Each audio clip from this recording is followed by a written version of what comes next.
Ladies and gentlemen, welcome back to Ball Watching for the penultimate recap of the season, but the final home recap of the season, Justin, in a 3-0 drubbing of the Dynamo. Not sure a lot of people saw that coming as one of the best away teams in the league in MLS came to City Park and learned the hard way what it's like to play in front of St. Louis fans. I was there taking it all in, Justin. It was quite a scene. Looking forward to breaking down the game, but I know you're able to stream from far away and catch up a little bit this morning. But how was your impression of the match, looking at it from afar? Two quick things. What does penultimate mean? Second last. Okay. Pen is like penultimate. I don't know why that is what it is, but like there's a finale, like a season finale, and there's the penultimate. Yeah. And then quick thought on that. Absolutely ridiculous that the MLS is having us now wait 2 weeks for all of these guys on our team. Like, we're already ripped from the playoffs. Like, I understand the last game will matter for the guys in Minnesota, but like 2 weeks for the guys that could just go home in an already shortened offseason is kind of ridiculous. And then my thoughts on the game, Bills. St. Louis University Billikens. That's literally the only thought I have on the game. Simon Betcher, incredible. And I'm very excited to talk about the highlights, lowlights, but then really what you talk about. We have a couple heavy hitting topics and kind of spicy topics at the end, but I'm ready to get into. Yeah, I am too. God, Betcher is like my one word for the game. But let's two things before we get into the actual recap. One is the fans, of course. I did go to the pitch. It was cracking last night. So much fun for that final home game atmosphere. It was bumping music, college football, pregame soccer. It was great. And I met Tom, a listener of the show, chatted briefly. Shout out to Tom. Gave a 2-2 prediction, Tom, but hey, didn't give the boys enough credit on this one. I'm not going to hold you against it. I get it. But shout out to you, Tom. And then we got some fan mail overnight as well from Duke. And I really love this comment. He said, finally looked like an 11 instead of a group of 7 and a group of 4. Which I don't know if I agree with the numbers necessarily, but I get the opinion, right? We felt more like a team last night than like an attack and a defense. It felt more fluid. It felt like guys knew their roles and they complemented each other well. But the 11 was a little bit different, Justin, than I think we kind of thought it would be. And I have this wrong in the document, so I'll just read it out as it actually was. But Berkey obviously got the start. We kind of debated a little bit if Lunt would get in here, and what could be the final home match he has for City. Horn got the start, which we thought about. Nilsson got again into the starting 11. They've kind of jumped over some hurdles in this rehab process because he's fully back now. And he didn't go the distance, but even longer than he played against LAFC. So that impressed me. I'm also a little bit weary of that as well, but he obviously played well. Kessler, Totland next to him, Hartel, Watts, Leuven, and Teuscher make up kind of the midfield 4. And then Klaus and Betcher started together up top. What do you think about, Justin, reacting to that graphic prior to any knowledge of what happened in the game? Were you optimistic, or were there some things here that you wish they'd have done differently? No, I was extremely optimistic, Jake. This was one where I had to make my bets early in the morning. I had a wedding last night. Check out the henna. That'll last a lot longer than I thought. I'm still very excited about it. I'm still the Watts. I still, and it's like, I understand Durkin's maybe got a knock here or there. That's a position I think that we really need to shore up. Otherwise, I think this is going forward probably our best 11, not going to lie. If you take out Watts, like, who else would you take in this starting 11 right now? Not taking out Hartel or Teuscher, the way they're playing. We're going to talk about Klaus where he belongs. Betcher obviously should be a mainstay with the way that he's been scoring goals. I think he's kind of gotten kind of done hard on this. Like, if you go look at, and maybe I need to do a little research on this, but if you look at the goals per minute in contribution he's had in the short stint that he's had at City, I don't know why this guy shouldn't be in the starting 11. Like, I understand the thought of a super sub, the whole AZ thought of it all, but the only one I would say on this in this entire starting 11 was Watts. But I mean, I don't really have any highlights or lowlights. Obviously, I was at a wedding, so I didn't get to see a whole lot of the details besides trying to rewatch this morning on high speed. But otherwise, I was really, really impressed with starting 11. Yeah, no, I think you're right. That is the best 11 I think I could imagine of who's available right now. You could make an argument on Watts, maybe JGR or someone else, but I think given full health of everyone, I think this is the best 11, and you just sub out Durkin for sub in Durkin for Watts. But I agree. So first half, Justin, I mean, we started off on fire. If you look at kind of the game flow in terms of XG created and just chance creation or just momentum, on those charts. We had it. The first 15 minutes were rocking at City Park. We had a good break forward early on in the first 10 minutes where Kessler played the ball in a toy shirt who flicked it into Hartel. Hartel flicked it over the top to Betcher. Sounds familiar. We're not there yet, I promise. But we kind of struggled on who wanted to actually take that final shot. But a couple minutes later, no problem here as Horn plays a long diagonal out for Toyshirt, who one times the cross. And I think that's really important. A lot of guys want to take that touchdown, settle it, and then play that cross as quick as they can. Toyshirt has that quality where he knows that if he takes that touch, chance is gone. But he one times it across for Betcher, who coolly does a little dink finish over the goalkeeper. And again, that also sounds familiar because he did that again later on here. But that for me in the 14th minute to score that goal with Betcher, that was an exclamation point to give something to show for that opening 15 kind of sequence that we had where we had some good pressure. We weren't, taking any shots, no shots on goal, but the ball was in our court and we were taking it and running with it. But to get that goal, so important, so early on, and a shot in Houston's game plan.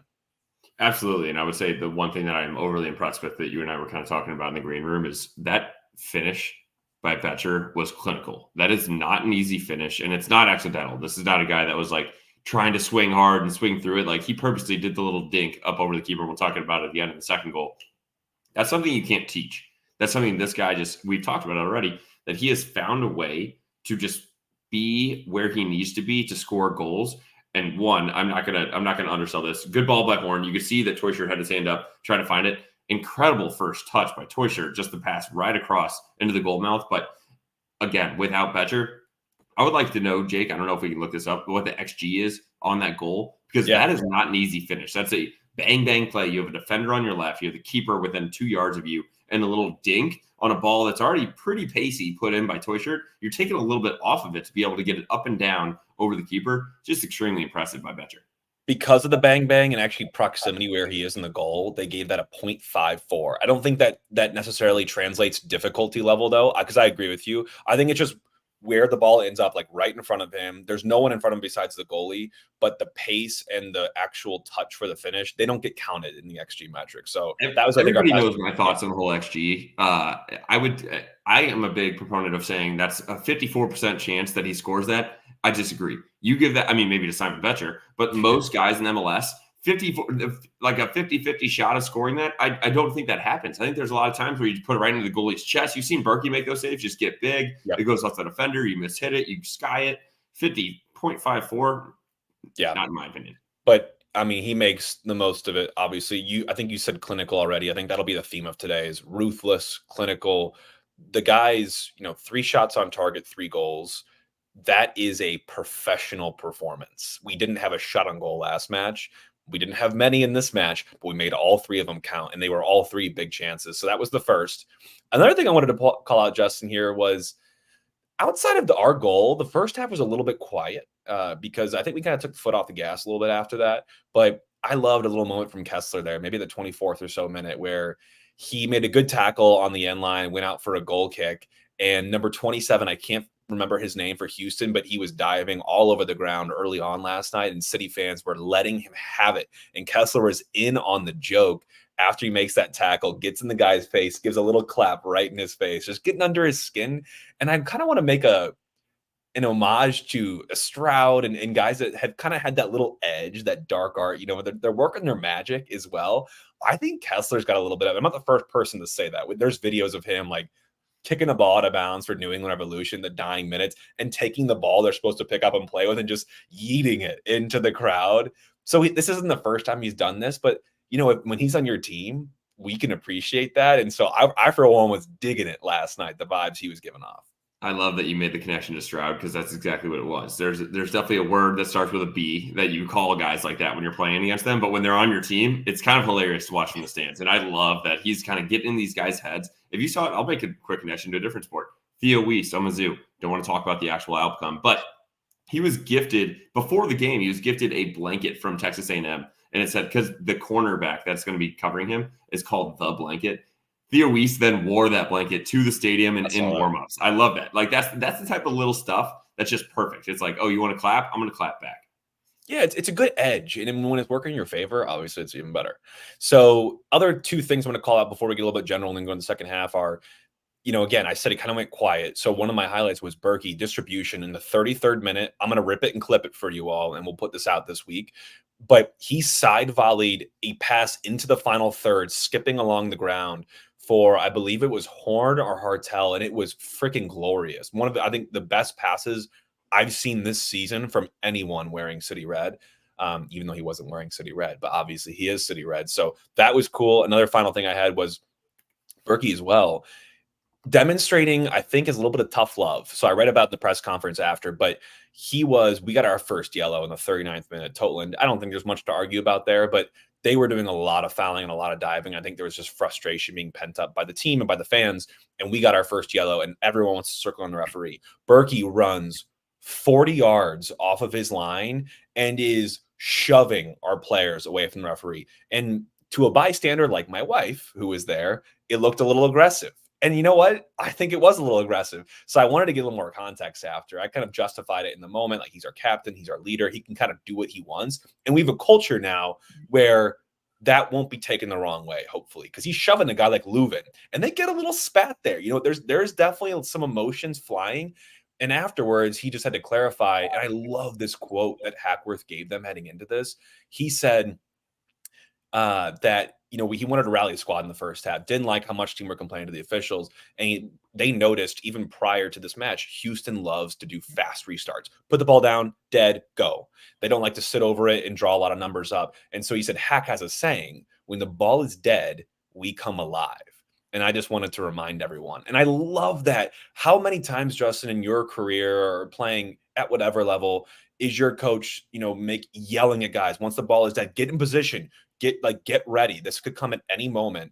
I love that. It's such a simple concept, but it's such an easy thing to remember. It's like, you know what, just because the ball is dead, you don't left the foot off the gas. You don't hunch over, catch a breath. You don't go grab some water on the sideline or talk to your teammate. You got to get in position because this could come whenever.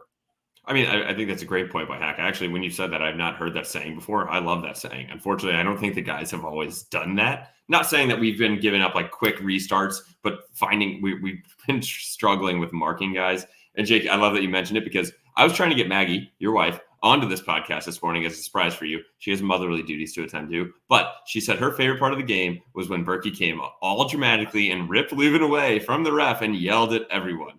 And then I was like, that's awesome. I completely agree. And I think it shows leadership there. And it is something that, as from an outside fan, if you're not consistent with this, it's like, oh my God, do we have like locker room problems? Like, no, he's just trying to take care of the boys. And I think that he did a great job there. Maggie's last thought is, my thoughts are, great game, boys, and the season with a bang. Very deep there. Maggie's just going, it almost made me shed a tear, but extremely proud of Mags for going to this game. And honestly, this is something that you're looking for, Jake, in a leadership, like I said, of Berkey running 50 yards down the field to get these guys away, because he understands that if any of them, like Leuven, gets a yellow card before halftime, completely different game. We'll talk about it in the second half. You see that Houston Dynamo end up getting a red card in their second yellow. You have to play so much more cautiously. And it's just a cheap yellow. If you're just getting it for screaming at the ref, don't get it there. Get it for taking a guy out, saving the play, put your hand up, take it, and walk back. Last comment I have in the first half is, I think we really frustrated Houston. If you just look at the first half on its own, they didn't have a shot on target. They had one shot total. It was from outside the box, no problem for anyone to deal with. And I mean, that might be, to me, one of the best defensive halves we put together, because Houston has some talent. They were missing, Hector Herrera. They're missing some other players that are key to them, I would say. But to have a team that's, trying to get into that top, 4, home field advantage for the MLS Cup playoffs, this is not something that's easy to do. So I do want to give kudos to them, because they really did shut them down entirely. And I think it's because we piled numbers in defense. We took pride in defense last night, and that's not always common. And then we sprang on the counters. And when we got the ball, we went direct. We didn't mess around too much with it. So we kind of gave Houston a little of their own medicine, which was really nice to see, like that tactical flexibility that we've been clamoring for anyone just to give us. And Hack, I think, was all over it last night. And Jake, you want to talk about going direct? Literally the second minute of the second half, that ball that Hartel then ripped from Houston and then just puts in Betcher with the outside of his right foot. Betcher with a perfectly timed run, ball over the top, takes it in. Again, a very clinical. And Jake, it seems like I don't know what the word is, but like Betcher is younger than we are. Like this guy, but these finishes that he had in this game seem like he's been doing this for years and years. Like, very easy and just nice little dink over it. It doesn't matter. You don't have to rip the net. It's ball's just got to go over the line. And that's what I think that he sees when he scores these goals. He just knows how to get the ball in the back of the net. And the little chip that he did over the goalie there, absolutely perfect.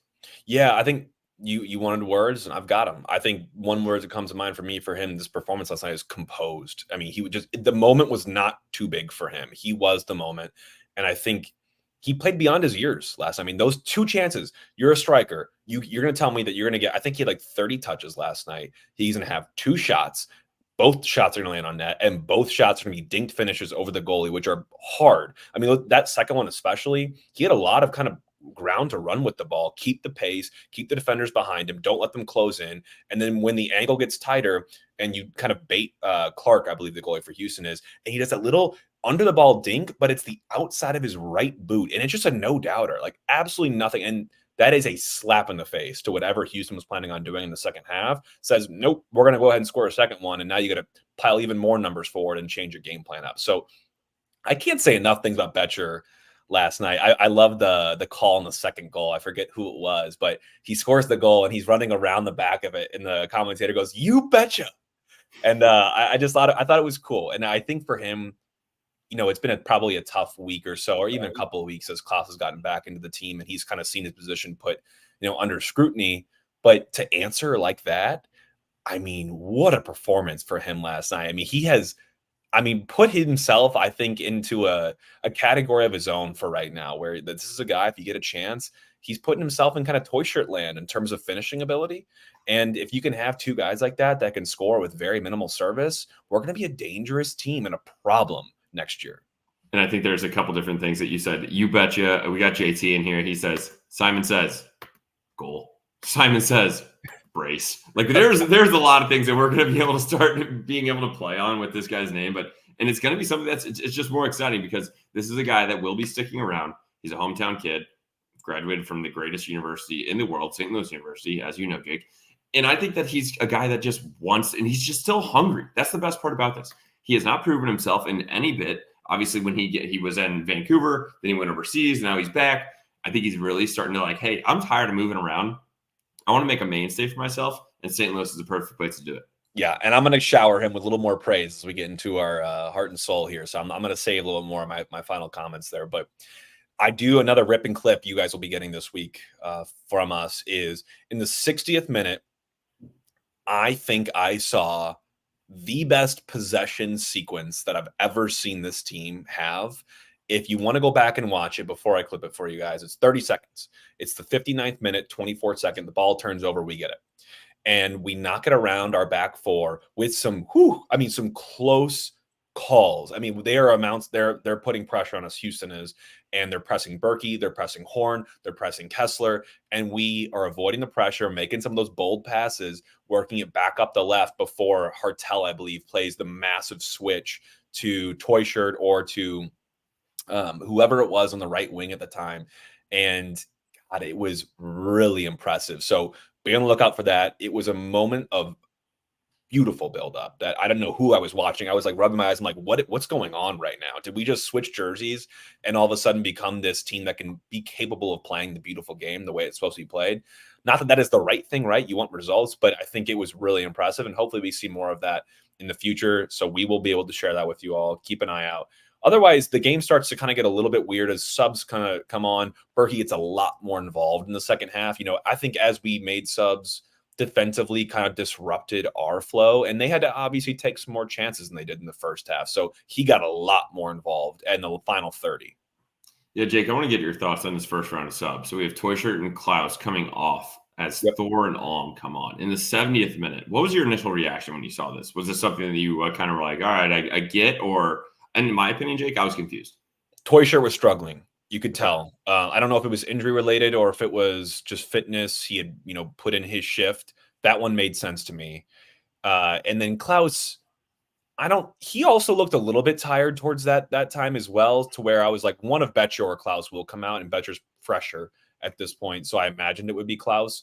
I think they just wanted to give some fresh legs. But again, I don't think I saw anything of note from either of those two subs after that, from Alm or Thor. So ultimately unimpressive, but maybe necessary given the shift those guys have put in.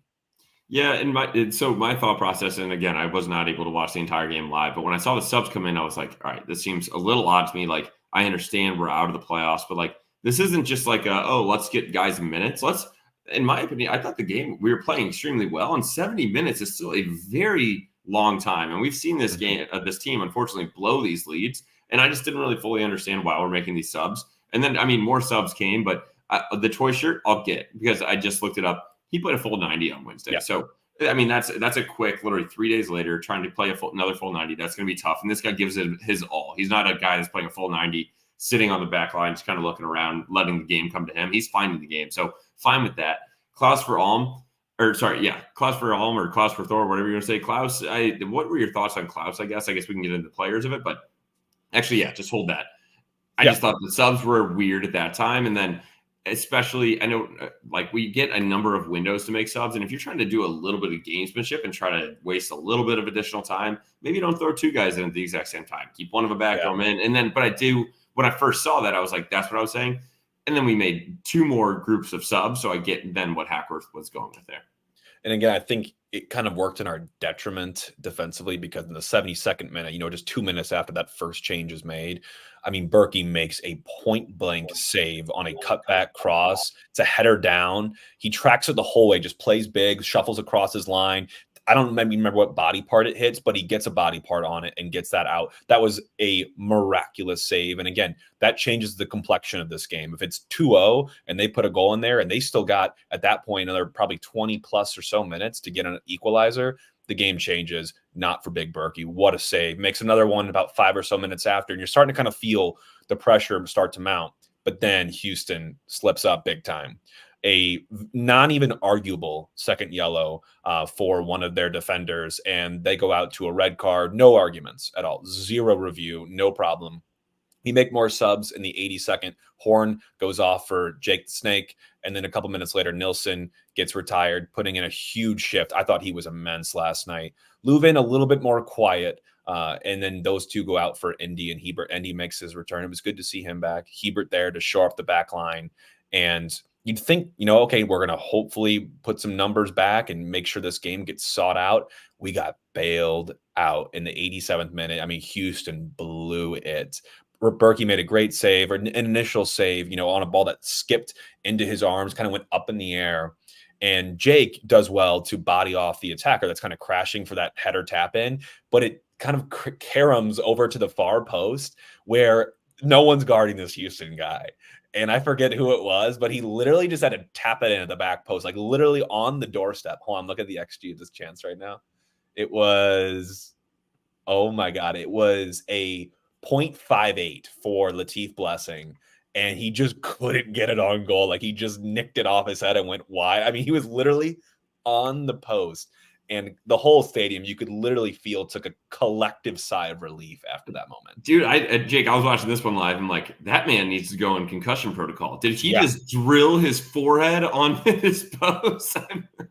I was so confused. This is like, those are the type of clips where people then like share on Twitter, like, yep, that's the MLS. It's like, that's what it is. And one thing, I hate XG. Jake, that guy, that was the same amount of XG as Simon Betcher's first goal. Is that what you said? Yep. That's absurd. That guy, all he had to do was, he could have tapped it in with his right pec for anything. Like, literally put it in the back of the net. And I mean, that's just a funny one for me. The net was essentially Houston's hopes of getting a home field advantage, and Blessing, that was just the miss of the century for him. I mean, so unfortunate, and we made him pay, and we got a little garbage time goal courtesy of Jake the Snake Nerwinski, and what could be his swan song at City Park with Totlin, who found Hartel on the edge of the 18. Touch kind of took him right to the end line, really close to being out of play. Lifted a back post cross. We got some numbers there. One bounce in. Jake takes it down, opens up his body, and curls it into the far post. I believe it took a little bit of a deflection along the ground, but it was a good finish and good for Jake to get a reward. Obviously been a big up and down season for him.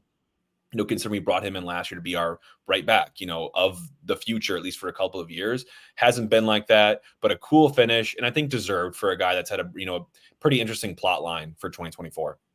Yeah, I texted you guys. It was more of a joke, but I was like, Jake, of course, Jake Nerwinski comes in, gets a goal in what could be his last time at City Park. We'll see with the offseason. I know we have a couple of topics that we're going to talk about here in a second, but Huge kudos to him. That is a very calm and collected finish. Like, you take that ball off your chest. If it's me, Jake, if I'm in that position, I'm just ripping it right there, like right off the chest. He takes another touch and then finds the corner. I thought that was a great goal and a great cap onto a fantastic City game. 2 shots on goal, 2 goals in the second half. Berkey got that clean sheet. This is 4th of the season. He made 4 saves, including 1, game-changing save, in my opinion. We didn't have a clean sheet in the last 15 matches before that one, so that meant a lot to him. And he let all the kids score on him after the game, which was really fun.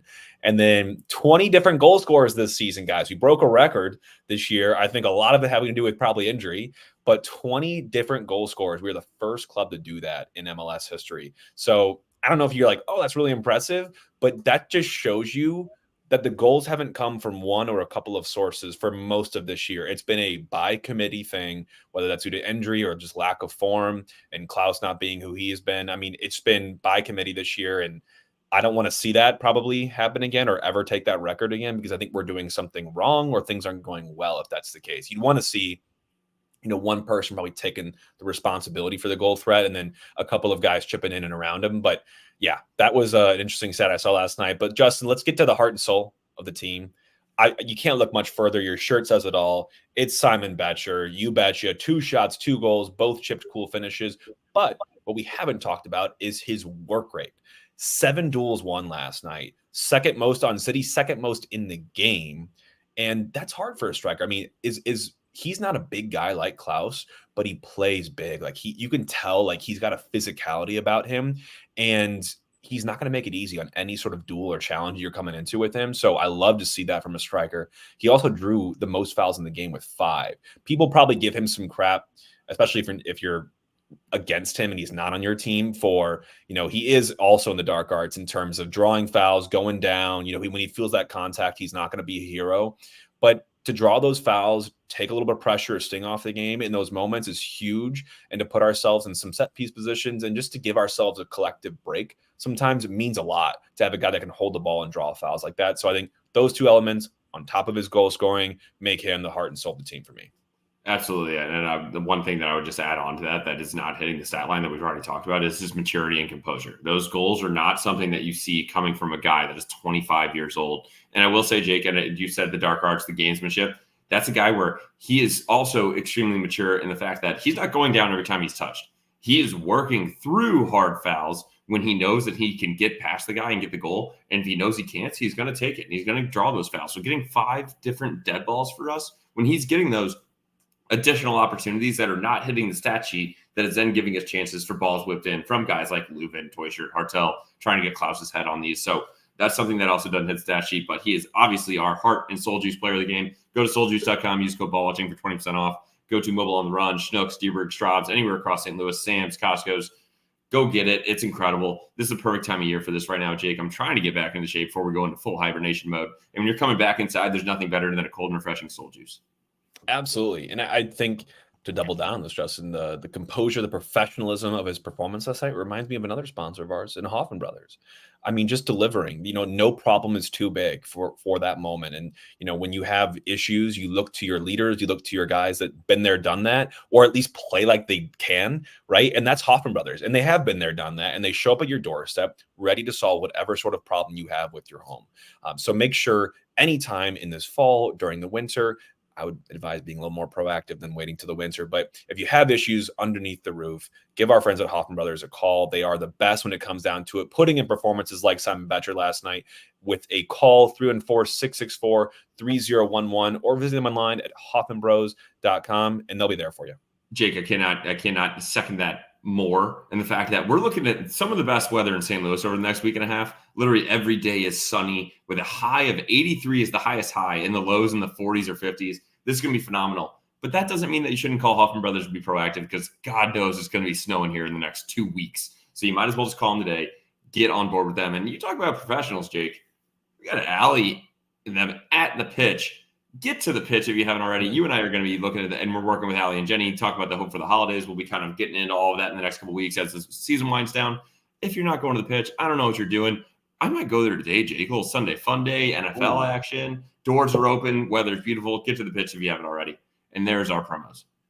So, Justin, the final kind of segments are just more not about the game specifically, but I think, now that we're at the second to final game that's over, we want to talk a little bit about maybe some of the future. One of the things that comes to mind for me is, especially now having our last home game, who have we seen the last of at City Park? I think my leading candidates for that are probably Jake Nerwinski. Great, by the way, for him to go out in that moment. What a finish. People forget that obviously he's been through a tough season and he's kind of lost his spot, but he's an expensive right back. He's getting paid $250K, which is pretty high, I think, for that position. And I think we could probably reinforce for cheaper there. I do not believe he will extend his contract. That is one that for me is probably over with. Ben Lunt could maybe be the end of him as well. I have no problem if you want to keep him on. I think he's served us well. I think his performance against LAFC was great as well. So I would have no problem keeping him on. I think we'll probably see the end of Josh Yarrow as well. Didn't see him last night, so it won't be a true swan song for him at home. But those candidates to me, plus Indy Vasilev, are the biggest ones. But I don't think Indy's going anywhere personally. I think he gets a re-signing, probably to similar terms, maybe a 2-3 year deal. I think he's a great utility player. He's a great culture piece. There is nothing wrong with what he offers, even though I think we need maybe something different in the winger profile. But I am down to have more time with Indy. The other couple, there's a bunch of other guys, Justin, that we just signed this year, to contracts, MLS Next Pro guys like Winsel, Klein, Jay Reed, Kajima. Those will all need decisions as well. But I think those guys, I could see Reed definitely earning a contract. Winsel, up in the air on. I'm not sure about Johnny Klein. I think Kajima probably earned some more time as well. So even Akil Watts got to start last night, but his contract runs up as well. So the front office has some decisions to make. I'm not sure if any of those names stick out to you, Justin, or if you disagree with any of my takes there. I'm with you on all the takes. The Akil Watts, my opinions on that, but I just don't. It feels like he's been a utility guy that we're going to continue to hold on to. Indy, in my opinion, needs to be a guy that stays with this team, not only for the performance he puts on the field, but that guy is the glue of this team. I mean, you see it, a little bit of a glimpse of it when City puts out some of their promos on Instagram and Twitter, but that guy's personality is something that you cannot lose. And I would say that paired with what he could do on the field, and we've seen it, is something that I think for him, it's been a little bit of a tougher season because he hasn't had like a consistent role. Sometimes he's in starting 11. Sometimes he gets in. Sometimes he doesn't even touch the field at all. That's a guy that needs to stick around. I do think Josh Yarrow's out of here. Nerwinski, kind of went in the same position in my opinion as the Watts of it. So now we're looking at Giannis Horn, Jay Reed, and we're looking at some other options. So I think both of those guys will be gone, but we've already made a ton of moves this summer, and you and I will talk about it in the actual offseason, but I don't see us making a ton of moves in the winter kind of session there, if you want to call it. Yeah, I think I'll see us making some moves. I don't think any big splashes unless there is an opportunistic signing there to be made. For us, there's just, frankly, if we're looking at Europe, which is where Lutz looks for most of his signings, there's not much going on in the winter. There is some, but not nearly as much as the summer. I think we were most active in the summer for that reason. What about shoulda, woulda, coulda, Justin? I mean, obviously, we relieve Carnell, we go into Leagues Cup, and we kind of been a new team since then. Justin Horniker had a good stat that he pulled this morning saying that City has taken 14 out of the possible 24 points since MLS resumed. They had to be perfect to make the playoffs, but a full season at that pace would equate to 59 points over the season. Obviously, that's a big stat. 59 points would be impressive as hell to collect over the course of the season. I don't think that's really necessarily possible for this team right now, but that pace, hard to argue with. And it makes me wonder, what things could have been, obviously, but it kind of takes my mind and shifts to the coaching debate. Is Hack going to get a fair shake at being, the head coach of the future for us? Will he shake that interim tag? Regardless, I think we all want him to stay at City. I just don't know in what capacity yet. I have a hunch in me, Justin, that says that he is going to be given the full-time tag, though personally, I do not think that is the right decision at this moment. And I think that Lutz we've heard about Louisville City head coach as well, which has ties to Hack. And I know that they're looking other guys probably over in Europe as well. But I hope we take a pretty serious process here and really see what our future should look like, because it's hard to separate Hack and the influx of talent and really understand why we're progressing. It's hard to untether the two because they've come at the same time. Yeah, I'm going to say it right now, Jake. I don't think Hack is going to be the head coach next season. I think that we've had a hell of a run, as you talked about the stats there, and I was just looking and going to where 59 points would currently put us in the standings, and it's something that where you would be automatically into the playoffs Yep. and easily with home field advantage. That put Yep. us currently second in the West, and would put us third in the East. And I will say I appreciate Hack. I think he's done a good job during this interim time period. However, it's a completely different team. That's what we talked about. You talked about Toysher, and you talk about Hartel, talk about Betcher, bringing those guys in, even Giannis Horn right now, and Kessler, like bringing those guys in. Those are 5 consistent starters, and I think that's a completely different team. And I think I was not a huge fan of thinking like, oh, this is something that now, oh, we're playing so great, it's all related to the manager. No, I think it's all on the field, and I do think that he's done well to do it that far. But you and I talked about it in the green room. I think this is going to be a Bundesliga 2 looking type of coach. I know Louisville FC, they've kind of linked that guy, but like that just feels like Hack's stepbrother. That doesn't really ring a bell for me, and it doesn't feel like that'll be something that City does. So I think we're looking overseas. If it's not something that we can get right now, I know you mentioned it. We kind of talked about it. Like maybe Hack is our guy to start the season next year, but like, and then when the summer transfer window opens, which also includes managers, then maybe that's when we grab somebody as they kind of get relieved of their duties. But in my opinion, I think it's someone that we're going to be continuing to look for. Yeah, I said that in the green room, Justin. I'm thinking about it to myself. I think you've got to get someone in, by or just after Christmas. You give them the full 2 months of the run up with the team to get their vision going, get it ingrained in the guys' heads. I don't think it'll be vastly different from what we're seeing right now, but you just need to give someone some rope. I mean, look how much rope they give Carnell. I mean, he was here for years basically before and that was a different thing, right? Being an expansion team, but you want to give a coach time to kind of get embedded and get settled before you just throw him into the mix of games. I do hope that it's someone else, and that's nothing against Hackworth. I think he's so important. Everyone loves him. But I do want to probably see someone else get that role here in the future. A couple other questions for toss up here, Justin. Home form, we saw it take a huge downturn this season. We have a +2 goal differential over the season compared to plus, I think, 21 last season. 4 more wins last season, a lot less losses.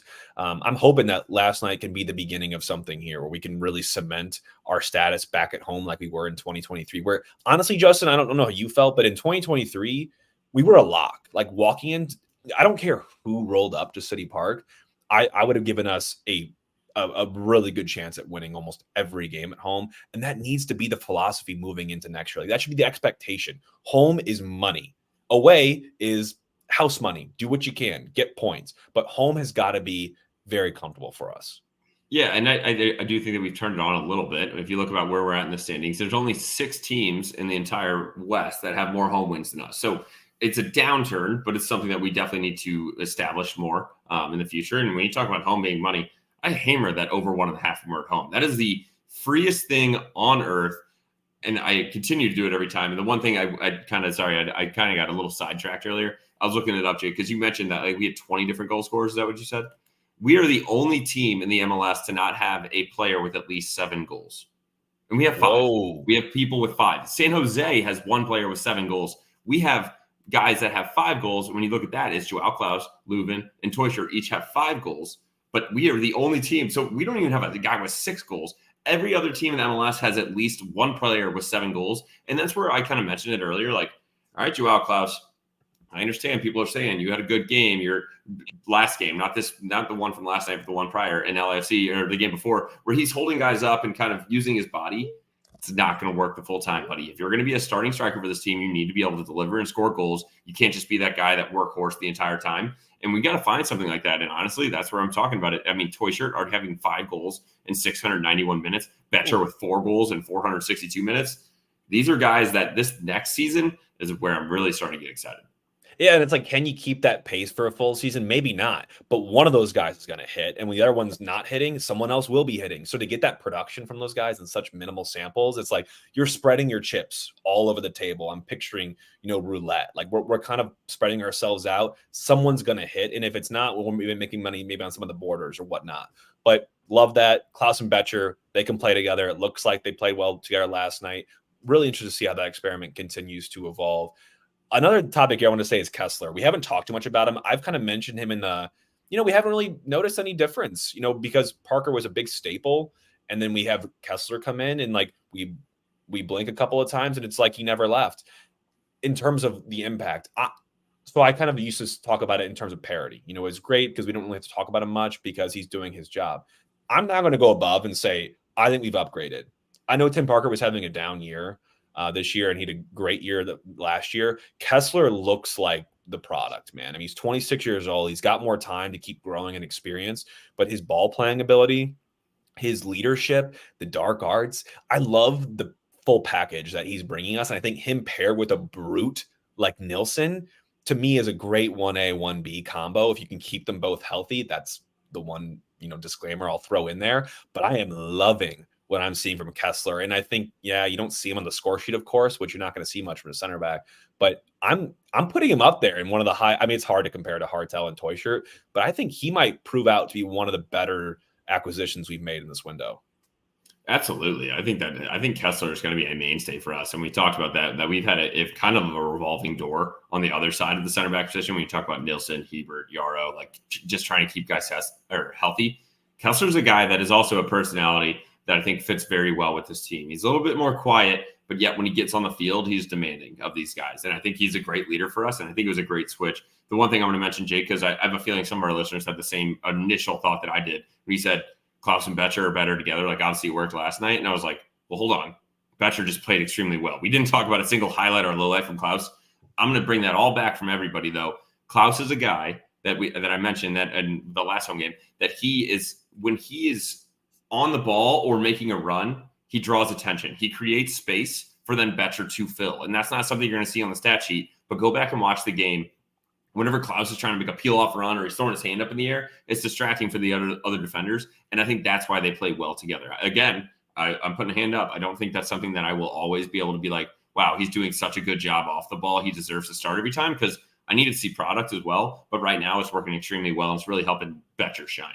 Great call out. Yeah. Sometimes a quiet Klaus performance is a good thing when you're paired with another striker, because it's like he just occupies mental space, physical space, and he lets everyone else flourish around him. And it sucks. He wants to score, I'm sure. But, if we can win without needing to rely on him, that's a really big thing to me. The final things I want to say, Justin, is formationally, we saw like kind of a 4-4-2, sometimes a 4-2-2-2, sometimes a 4-2-3-1 last night. A lot of variability in terms of on the ball, off the ball. I like seeing that. I think it's good.